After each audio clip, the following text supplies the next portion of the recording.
The Sokaogon Chippewa community, in conjunction with the Ho-Chunk Nation and sponsored by the Wisconsin Department of Transportation, hosted a traditional cultural properties management training with an emphasis in cemetery and burial database development.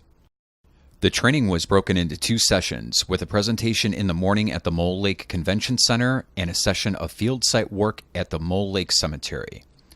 Bill Quackenbush, Ho-Chunk Nation's Tribal Historic Preservation Officer, led the training with attendees not only from the Sokaogon Chippewa community and cultural committee members, but also from Lac du Flambeau, Forest County, Potawatomi, and one attendee coming all the way from the Winnebago tribe of Nebraska. Bill's presentations highlighted many things he has learned serving as the Ho-Chunk Tippo, including the advantages of using ground-penetrating radar for tribes.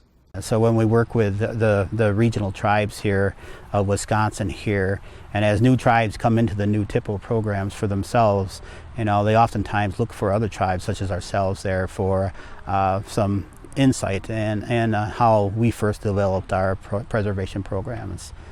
And in order to work and network with them, it makes it easier for all of us because preservation in the Great Lakes region is a very difficult thing to do. A lot of advances of man in this day and age, tends to impact a lot of our environment and tends to impact a lot of our cultural resources. As people that's been here for thousands of years, we say, there's a lot of materials and sites and locations out there that we tend to want to protect. And so we always talk about the protection and the preservation and the perpetuation of our cultural resources. So that's why when we began to work with the Wisconsin Department of Transportation in a process where there was this networking of sorts between agencies, tribes, and the federal highways and the state DOT. One of the benefits of that was that the DOT placed into a process there placing money aside in order to assist in funding and educational outreach. And in doing so, they offered to tribes the ability to meet together as we did today and to learn a little bit more about how we can assist ourselves in bettering ourselves in our tribal preservation programs. So with that said, one of the things that recently the Mole Lake tribe and the Department of Transportation did was contacted us and asked if we would assist in putting on some database training to focus more on the traditional cultural properties and how to better maintain them. And one of the components of that is, in fact, the responsibility we take on in effectively managing our cultural resources, such as our cemetery systems, our burial sites, and our properties of sensitivity.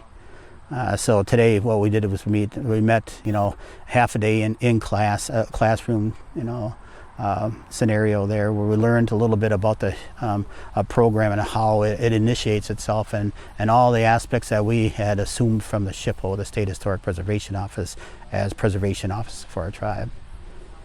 And in doing so and learning how one tribe goes through the processes there, the other tribe sitting in there has the ability to kind of weigh that against what they've experienced through their process there, and from that you can gain insight from actively talking back and forth in these discussion forums. But that said, in the afternoon, coming here on a site such as this Mole Lake Cemetery, be able to basically kick the tires on preservation practices here. Learn how to map these cemeteries out, learn how to protect certain cultural resources that may not have a physical appearance there, but may be there subsurface just the same. So we employ, modern day tools such as the GPR unit that sits alongside me, or the use of LiDAR, for example, or other electronic processes that are less invasive than the old traditional practice of having to dig and look for something and then physically find something only to have to cover it back up again.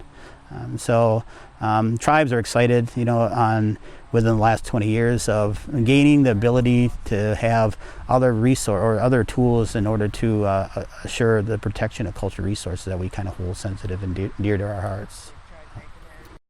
So now let's take a look at how a ground-penetrating radar unit actually functions.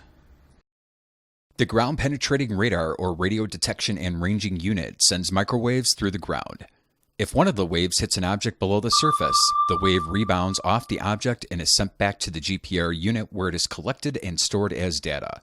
When we look at the data, we don't get a clear picture of exactly what's underneath the surface. Instead, it registers as hyperbolas. Depending on the strength of the hyperbola and how much of a curve it produces, we can get a good idea of what's below the surface.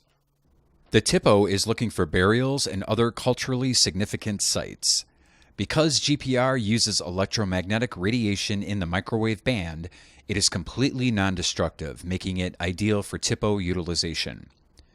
These sites generally give off weak hyperbolas as they're very small, whereas if we went over a metal pipe, the hyperbola would be much stronger and larger. The reason behind the different hyperbolas is because of the different dielectrics that objects below the surface have. The higher the dielectric, the stronger the rebound will be, and vice versa. Dielectric is a quantity measuring the ability of a substance to store electrical energy in an electric field. The GPR trainings have helped us to understand the data we collect and teach us what to look for when out in the field. Most importantly, they teach us how to operate the GPR units properly. GPR units will help the tribe in discovering culturally significant sites so they may be mapped and archived properly. This will help prevent any of these discoveries from being disturbed.